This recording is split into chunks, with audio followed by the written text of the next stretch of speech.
Welcome to Trustee Talk. I'm Dick Murgatroyd. Thank you for joining us. And today we're going to be talking with the president of Anderson Township Trustees, none other than Andrew Pappas. Dick? How are you? Tired. Good. Well, I have to say we're taping this the day after the election. Yeah. And so both of us have had a busy day yesterday, and you had an extremely busy day, and here we are. The day after Election Day, everyone's watching, digesting. Now it'll be a month later, but tired, Yeah. exciting, historic, depressing. Yeah. Whatever Everything. adjective you want It's me a little to bit use, everything. The whole gamut. I think that especially I think the being a candidate is probably the worst part of election days because It is. But I was with the presidential race. You're always tempering your own race with what's going on the national scene. I had realistic expectations, knowing the county makeup, and I had a fun time running. It was great. Anderson Township, we had good exposure. For God's sakes, we had Sarah Palin was here 2 days ago, stumping for Donald Trump. Yeah. Right here on Beachmont. Yeah. So we're doing. This election cycle was kind to the township, and we got some great PR out of it, and we'll just see where it goes from here. Well, you know what? It all adds up down the road. Yeah. It sometimes takes small steps to get there, but I'm just happy when I heard that, and we won't talk too long about it, but when national campaign wants to hold an event in your township, that's kind of cool. pretty good. Yeah, that's cool. That is It means good. you're on the map. It is, and you are on the map. Well, that's great for the township. Well, it is good for the township, and you're good for the township. Thanks. You are. I appreciate You really that. are. We're trying. We are trying. You are. You're great for the township. Township has had a good year, as we wrap up this year and look back and still look at what's happening, and there's a lot going on right now. Just Things are finishing up. It's you're right. It's hard to believe that it went by quick, the year, didn't it? It did. It flew by. It flew by, and the center. I guess we could talk a little bit about the center, because the center really has just all of a sudden. I mean, all the pieces are coming together. Pieces are up all at the coming town center. together. Not totally. We still have some work behind Kroger that's going on. The Kroger seems now that they're getting started. We have on the 3rd. This will air before the program will air before the event. So on the 3rd of December, we're obviously going to have our Christmas celebration up at the town center, which will be, for all intents and purposes, fundamentally complete by that portion. By that point, this portion of the work. Bar Louie will be open. New Crunch Fitness will be open. And the movie theater should be very close, if not open, very close to opening within days. So for the holiday season, the town center will be truly a destination for... Sure will be. Yeah. People to come see. The kids will come see Santa Claus. We'll have a nice Christmas celebration at the town center. Is always really nice. Our staff here at the township really goes above and beyond, volunteering their extra hours. And that's what sometimes the residents may not see. You come up here and the township office hours are X to Y, and you don't expect someone to be here. Well, I can assure you our staff stays late and does what needs to be done and volunteers on the weekends for special events like that. They don't get paid extra to do that. They do that out of their kindness of their hearts. Well, I think that's what makes the township click. It does. I think this is the area that you really do feel this genuine devotion and dedication to the township. Yeah, it's a sense of community here. And that's what makes a difference, I think. People seeing the families, what makes it all worthwhile for our staff and for the elected officials as well is when you come up here for an event such as that, and it's nothing but families. You got either generations of people that have lived here, mom, grandma, child, or just the first ones, just a small family with a child, or whatever the case may be. Seeing them enjoy the festivities that we really go above and beyond. And when you see the kids line up and see our fire truck bring in Santa Claus, it's pretty cool. It is, and I've always said this has got to be one of the prime places to live, just because of all the things that are going on here and the people that are here that make it. Well, thank the staff. It's all the staff. It really is. Our staff is Our staff is great, and they go above and beyond. They put dedication into their work. Yeah, they do. Anyone can show up and punch a clock, but it's when you put your heart and soul into it, it really makes a That's what difference. makes a difference, you Yep. know, and it shows all the time. I mean, everything that's going on, and like I said, the stuff is really starting to come together. Yeah, well, by this point, the construction on Beachmont and 5 Mile will be nearing completion. The final turnover of that project probably won't be till the spring, Oh, meaning really? that the cycling of the lights and the placement of the lights and the actual flip over to a CFI type intersection. But the closure of lanes will have ceased. Yeah. That was fun. It was a challenge every day because every time, I think it seemed like every time I got to that intersection, the You're- lane was different. Which lane was closed? Yeah, I couldn't figure out which one was closed, and I couldn't figure out where the orange barrels, whether I was on the right side of the orange barrels or the wrong side. That's always a fun moment. It is. I When mean, you're debating, okay, am I right or wrong Yeah. here? yeah, because once you've committed, you know. Once you're where in, to you're go. in. You're in. But- We've been struggling with that. Now remember, that was a state project. Yes. And we've been I understand that. we've been fielding a lot of phone calls. I've been getting some rather colorful voicemails on my township. Language you were not used I to can't repeat hearing. them. Oh, I'm used to hearing it. Trust me. Didn't expect to be getting it that often. We've been struggling with the contractor, and again, I don't mean to beat a drum here, but you know, our staff is fielding 99% of those phone calls. Oh, sure. And you lose your patience when you're like, it's not our project. We can't go try to tell the state of Ohio to do something. It's rather difficult. Very difficult. Even though we are the township and it is within our confines, that is a state road and a state project, and they don't take kindly to us telling them how to run their No. project. No. So our suggestions as to the time and duration of lane closures have been heeded to a certain extent, because initially we explained to them that perhaps 9 o'clock traveling eastbound, westbound on Beachmont Avenue is not the best time to close a lane, True. given that traffic is going, and vice versa, that at 5 o'clock in the evening, headed eastbound on Beachmont yeah. is probably not the Oh, best yeah. time, unless you're trying to set the Guinness Book of World Records for the longest single Longest- lane right, backup. Exactly. Yeah. It's probably not the best idea, and they've been accommodating to us. They've flipped their work schedule around a little bit, but as I said, by the time this program airs, that project should be fundamentally complete, and we should be seeing the fruits of the labor of that come to fruition here in the spring, when hopefully the signalization and the complete turnover to continuous flow is done, that you see an increased traffic flow, and more importantly, a safer traffic flow through. Well, I that. think that's the big thing is that in the end, when it's all said and done, is that was the whole issue, was a safety Yes. issue at that intersection. So, I mean, having gone, even though we've gone through it, and I think the summer there were some days where 5 Mile was backed up a long way, but you had maybe a couple light changes before you got 5 Mile got wasn't. through it. I don't think 5 Mile was as bad as Beachmont. No, 5 probably Mile- not. No, Beachmont was always Beachmont was bad. the worst one. There was a point. There was a point that I was in it, and I was like, "Well, this is a new one." And I think I was backed up past Salem, Oh, yeah, and I said, "Now this is neat. I haven't seen this before." yeah.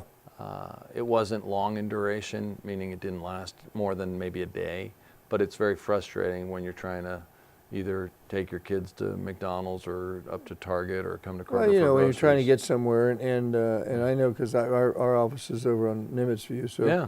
when I was coming to Beachmont, some days that when it was down to one lane, I think that was a problem. But the traffic would be, but it was only 2 or 3 light changes, but it still was like a little- Frustrating, and then you know. here you go. But now it's done, and we're moving on. and it's going to We're- be great. Yeah, it's going to be it's going to be an improvement. And let's just keep our fingers crossed that it works out as planned. Hey, you know, everything, you know, progress always There's cost. is cost and progress.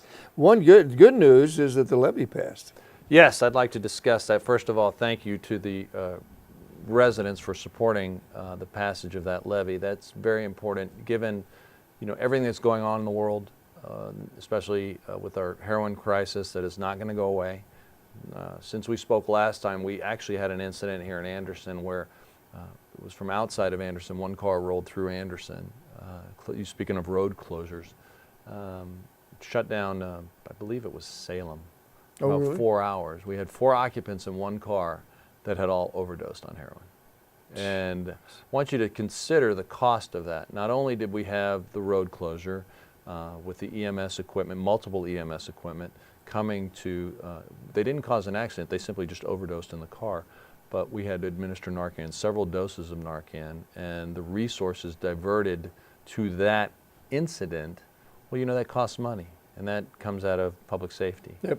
And we were able to, as we've talked ad nauseum about it, and it was a subject of the levy, but we were able to take an initial levy that truthfully probably had a useful design life given the changes in the assumptions to the levy shortly after it passed of probably 3 years, and we stretched it to 8.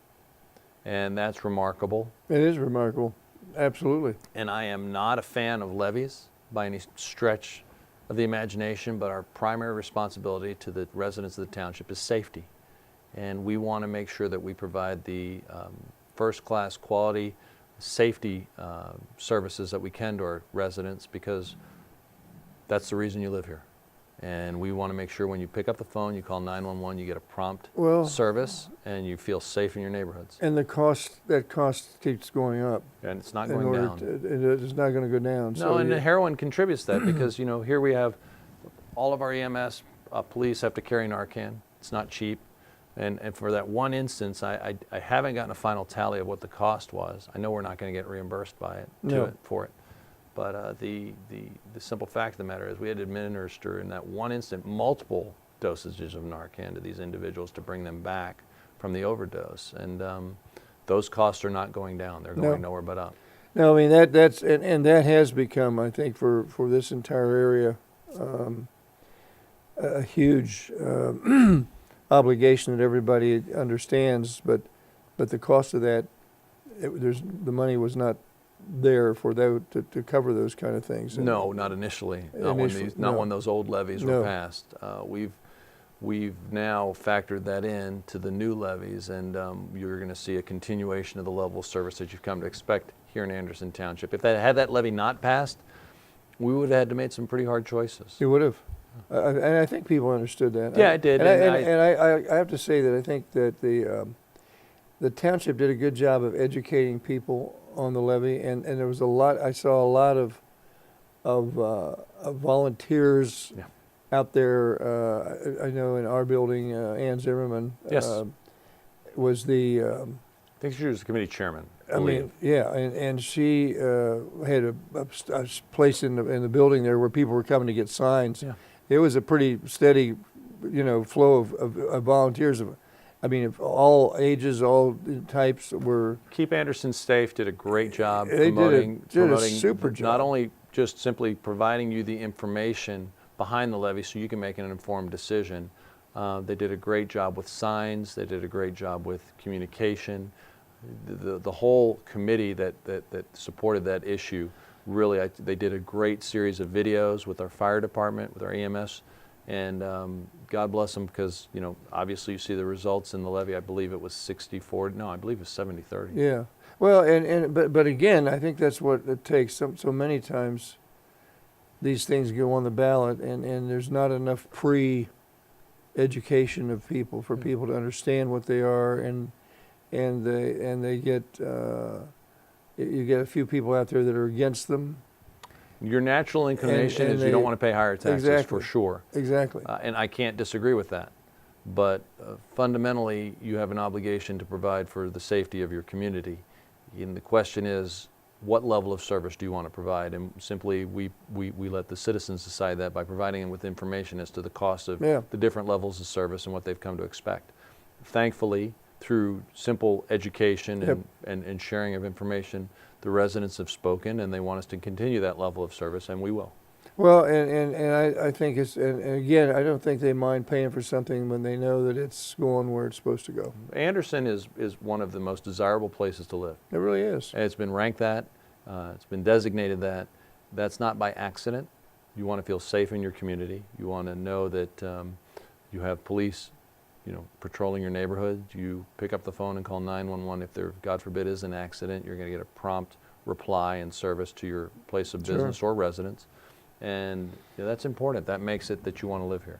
Besides schools, obviously schools are safe. Schools are important. The whole quality of life thing, but I think one of the core pillars is safety. It is. And that's one of the most expensive pieces we just purchased of the budget. I forget the designation, so forgive me, but a new fire truck, and it was over $1 million. Yeah. Not it was cheap, 1.3. Yeah. It's not made of gold. No. I thought it might be. Might be a little gold Sorry, somewhere Chief. in there. Sorry. Chief Ober's not going to be happy with me over that one. But no, it's not made of gold, but these machines are built to such a standard, they're not cheap. No, they're not. Well, and the sophistication today that is needed, that costs more money too. But then it's not something you're going to buy every. No, they do a great job of maintaining our stuff. And on the flip side, when it reaches the end of its useful life, because we do such a great job maintaining it, we're able to recoup some of the cost by selling that off to the secondary market. So we were able to sell, I don't know, I know we put the other unit that we're replacing on the bid sheet, but I wanted to say, could be speaking off term, but we'll fetch a couple $100,000 for recoup. That will bring the purchase price of the new vehicle down a little bit. Pretty good. Yeah, it's good, and it just speaks to the fact that our guys do a great job maintaining what we have, getting by with what they have, and keeping it, stretching the life. Well, and it helps smaller departments that can't afford the new stuff. Right. To be able to at least have decent equipment to do what they have to do. Right, absolutely. You're paying that forward, and a smaller department, maybe more rural area, they can't afford to go out and buy about $1.3 million truck, is able then to provide service for their residents at a much reduced cost and still have the level of service they need. Which is good. Well, I'm glad that it went through. I congratulate everybody. Well, I actually, the hats off to the committee that promoted it. They did a great job. They did. And as I said, I was impressed with the fact that they really made a real effort so people would understand what it is that they're asking for. And that speaks to our residents as well, because the residents supported that committee through donations. And then they were able to buy signs and print the informational literature and promote and film the videos and put them on YouTube or online. Yeah. All that takes resources. Absolutely. And thankfully, the residents that supported that committee stepped up and funded it. We've seen the fruits of the labor, and that's now for at least the next several years. That issue's set aside, and we're funded, and we're happy. Well, that and again, a lot of volunteers. Which is what I mean. That's the guts and nuts and bolts of the community. I mean, the people that get out and help. And like I said, I saw that parade of people all weekend, and they're in and out there. It's just people that want to help they want to make their community better. And that's good. They want to make it better. It's great. How has the year been in general? I mean, as you look at the year and you look at as you wrap up the year, you guys you've really a lot of stuff has happened, and you've made a lot of tough decisions, and you're still way ahead of the curve. I mean, but you feel pretty good about it. You feel I do. Anything that didn't get done that you all wanted or thought, hey, wish we could have gotten that done? Well, there's always a certain amount of that. We had some projects that maybe we were hopeful might come to fruition. I'm speaking specifically of the top of the hill here, that we have a project that is still in the burner, but now it may be on the back burner for the developer. We try to always have things going on in the township. Now, our job is obviously not to pick the winners and losers. We simply create the environment that businesses feel are good, that they want to locate here, or take the chance and develop here.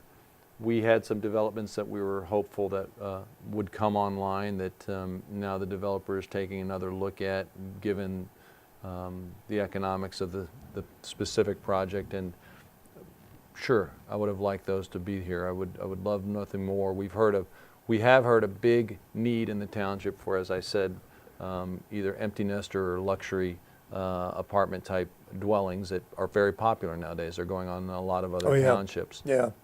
And they're filling up and they're selling. That's just the nature of the changing of the housing demographics nationally. I wish we had a stock of that here in the township so that we could offer it to our residents. Well, I think that a lot of people, for a long time, that type of residence kind of fell by the wayside. People were looking more for single-family homes, but this new millennial generation doesn't want to be bothered with a home. Not only that, it's also the empty nesters that Yeah. we have, and we have a sizable portion of them here in the township that want to stay in the township but just don't want the maintenance or the mess of No. a lawn or picket, just maintaining your paint, roof. Exactly. And they want to live, they just want to pay a monthly fee to live somewhere nice and have amenities for it, whether it be a nice workout room or a nice pool, common area, whatever the case may be. So I wish we were able to find a developer on a parcel somewhere. And as I said, we did have this development at the top of the hill, I'm speaking of specifically, but I wish we had the opportunity to bring that to fruition this year. But there's always next year, and we did have a lot of things going on. We put a lot of caseload on our staff, and even with a reduced staff, we did lose a staff member this year due to attrition. She moved on to somewhere else, but we were able to absorb that into the existing staff that we have, and they didn't miss a beat. They really didn't. And we have a lot of projects going on in the township. We have a lot of new developments, housing developments coming online. We had a sizable portion of land just donated to our green space. We now have a phenomenal amount of green space within the township. You add that to the parks, both county and township parks. I mean, it's amazing the amount of stock that we have here for that purpose. So yeah, a lot went on this year. We just looking forward to continuing that trend into next year, maybe have some nice, exciting announcements for the residents as far as developments. Well, you gotta realize that and when you look back, you've accomplished a lot. I think we have, Really and without have. a lot of pain, meaning our staff wasn't totally overloaded. I don't think that there's been any sacrifice in the quality of review for these projects. I mean, we didn't push anything through too quickly, and residents had a time to react to it. We had a project that was going through zoning that the residents spoke up about, and the developer now is going back and taking another look at that. That's the process. I just think that overall, it was a good year for the township. We've met our desire to provide a quality, form of government to them in a timely fashion and make it Anderson attractive for everybody that wants to develop here. We mentioned the parks, and we're about out of time, but I guess that also That levy passed. that levy passed Yeah. also, Yeah. and so that's going to mean They'll a lot. continue. They'll be able to continue. And, Yes.